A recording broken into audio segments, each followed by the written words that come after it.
I just came up with this video idea yesterday. Really excited to get into it. We're going to be talking about my top 10 Giallo films for Halloween.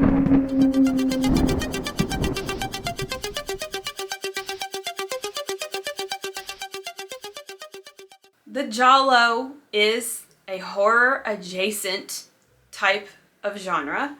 However, it's a broad spectrum. It can be anywhere from soapy to policey, and a lot of times there's not that spooky Halloween atmosphere. So, in honor of Halloween approaching, I went through the 100 and something Jolly I have seen so far and picked out 10 that I feel fit best with Halloween. And by fit with Halloween, I mean they're more on the gothic side or more on the horror side to really tap into that Halloween vibe. This video is spoiler free. I do read the synopses from Letterboxd.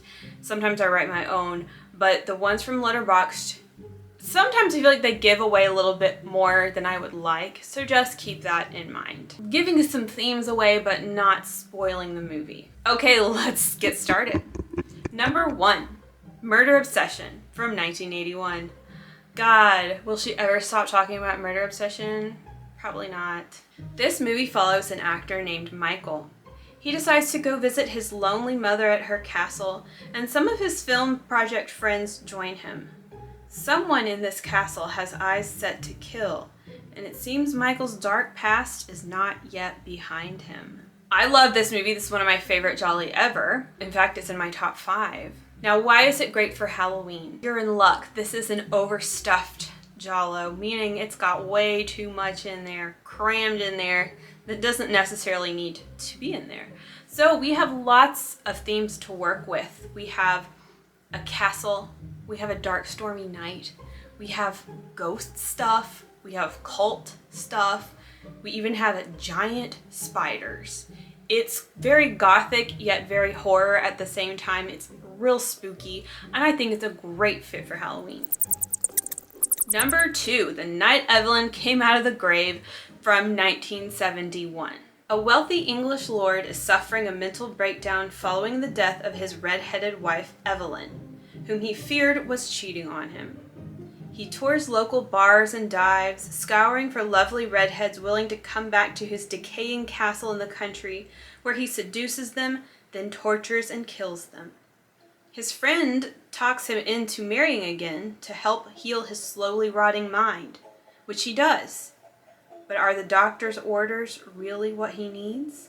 Now, I said before this movie was kind of a letdown. It's just not quite as edgy and like flashy as I hoped, but that is because it is more of a gothic tale, which are a lot of times, although they're atmospheric, they can be a little slower.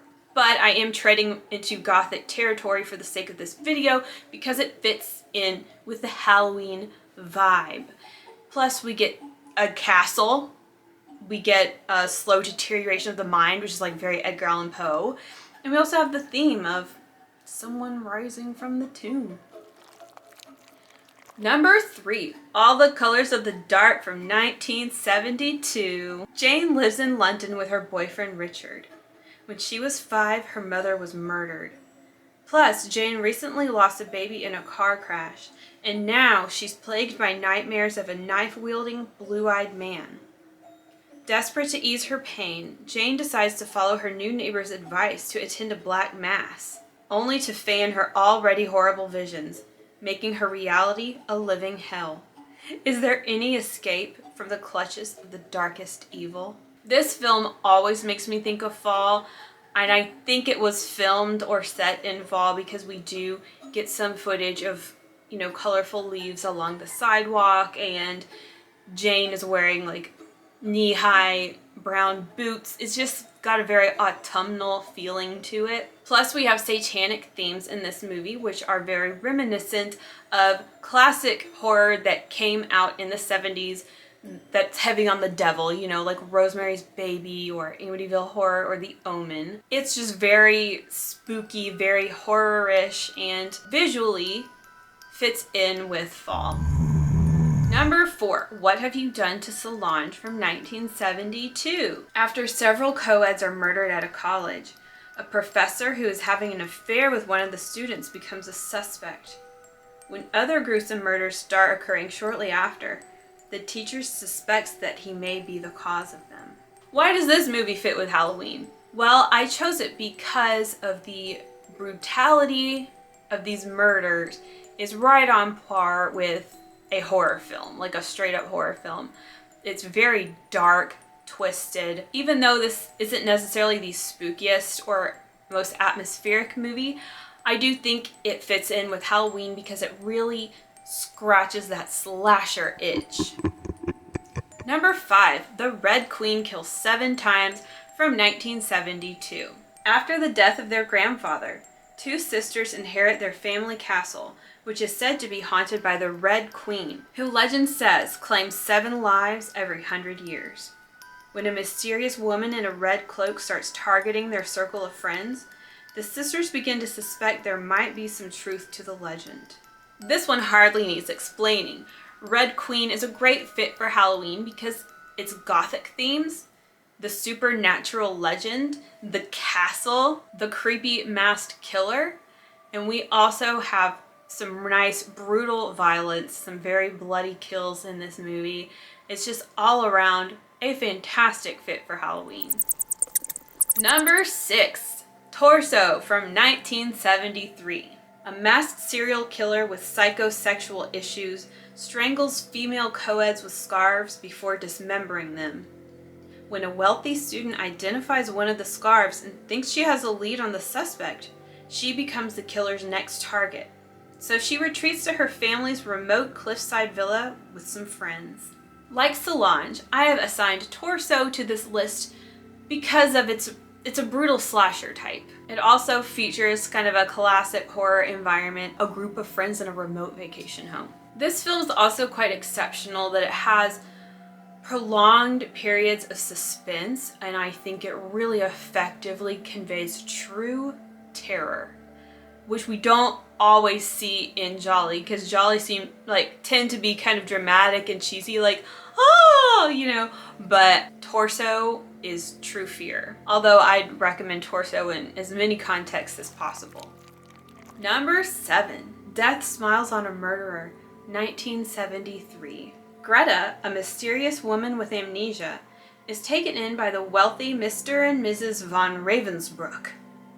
The 3 soon enter into a love triangle that turns deadly as Greta's gruesome past is slowly revealed. This flick is pretty weird. It wasn't my favorite, but it is just gothic AF. We have castles, hooded cloaks, potentially supernatural themes, and some people would dispute whether this is even a Giallo, instead that it might be more of a gothic horror. So because of this intersection between Giallo and horror, that is why I have placed it on this list.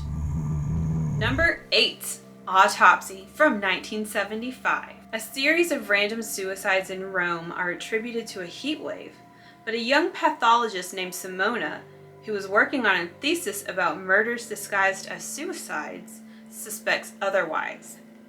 When a young girl associated with Simona's playboy father ends up dead in another apparent suicide, Simona teams up with the girl's priest brother to prove she was murdered and track down the unknown serial killer. This is a nasty, gritty, dark, brutal Giallo.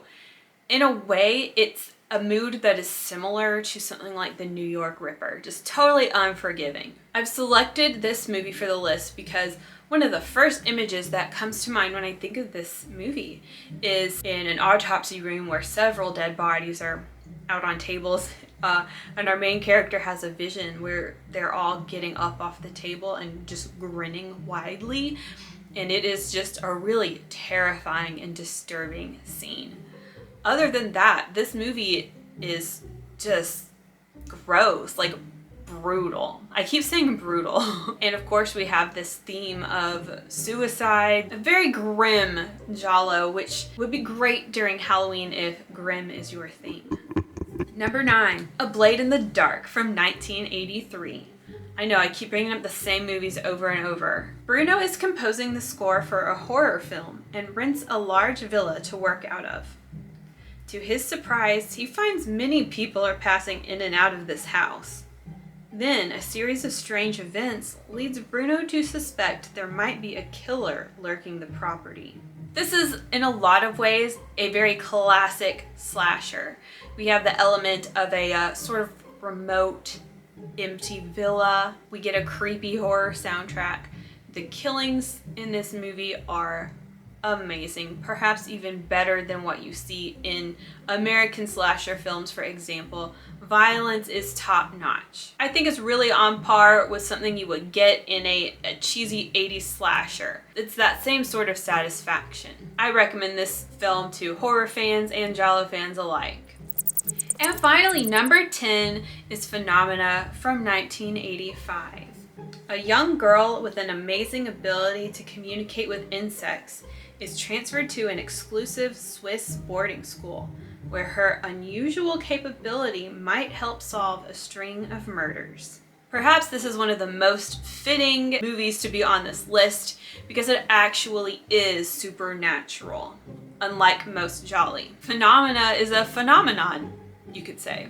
Our themes include thunderstorms, of course, a remote boarding school, a masked killer, a nearly poltergeist-like climax towards the end, psychic abilities, and the list goes on. Plus, Donald Pleasance is in this movie, and he's from Halloween. Like Murder Obsession, this film is overstuffed, mind you, but it is stuffed with all kinds of goodness that is quite compatible with Halloween. And that's it, my top 10 best Jolly for Halloween. I have one honorable mention for you. Can you guess what it is? Stage Fright from 1987. A troupe of struggling stage actors rehearsing for a small-town production of a play panic after finding out they are locked in the theater with a killer wearing an owl mask. A lot of people say this is not a Giallo, it's a slasher. So interpret it how you will, but this is very slasher-like at the least. It's a great fit if you like 80s killer movies, you know? This is a really good one. You can't go wrong. And now we're really done. Could you anticipate any that were on this list? Do you have any suggestions? Perhaps I can do another one of these in a future Halloween. It's a little sad that Giallo doesn't always scratch that Halloween itch, you know what I mean? So hopefully you can find some enjoyment in some of these suggestions if you haven't seen them already.